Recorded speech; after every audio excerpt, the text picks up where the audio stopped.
Good morning, class 10th. Today we are going to study the imperfect tense, that is l'imparfait in French. The l'imparfait states past continuous. Past continuous means when you are using was and were in the form of helping verbs in English. So in French we use l'imparfait.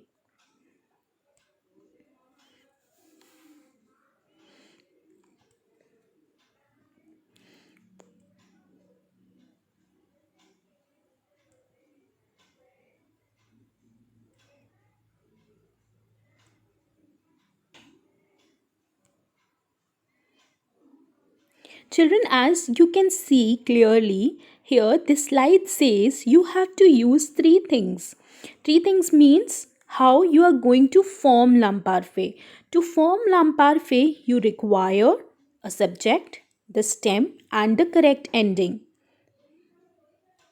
In the next slide, children, to form the stem, it means how you are going to form the stem in l'imparfait.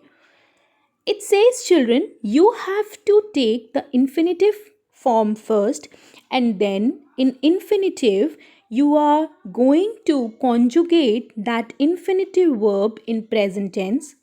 Then, in the next step, you have to remove ONS, and then whatever the remaining part, that will be considered as the radical, which you will use to conjugate the verb in imparfait with all subject pronouns. And after that, you have to add the endings. The endings means the terminants. So the terminants which you can add with the verb, or you can say with the radical with different subject pronouns, are AIS, AIS, AIT, IONS, IEZ, AIENT, IONS, IEZ, AIENT. As you can see clearly, with different subject pronouns, we are adding the different terminants. So this is how we conjugate the verbs. Here, the only exception is être, because when you conjugate the verb être with nous in present, it conjugates as som, nous sommes. Here we don't have ONS. So that is why this verb is considered as an exception.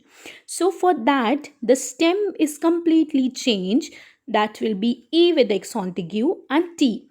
So this is how we conjugate the verb être as j'étais, tu étais, il était, nous étions, vous étiez, ils, elles étaient. Here, children, there are some examples as I was doing, je faisais, he was dancing, il dansait, they were eating, ils mangeaient, we were finishing, nous finissions, you were selling, vous vendiez. And children, here, whenever we are having ER and RE verbs, you can simply remove infinitive ending, then add the imperfect endings. It is just a tip. You can clearly see the examples here. It is so easy to conjugate the verbs.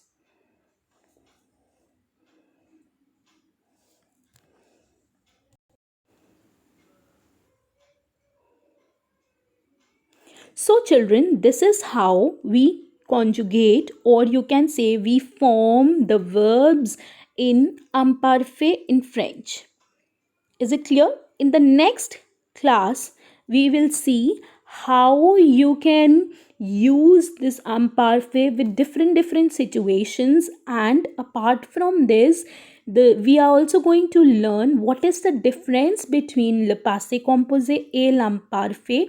And le passé composé I have already taught you in the previous sessions. So on the basis of that, we are going to study the difference between l'imparfait and passé composé.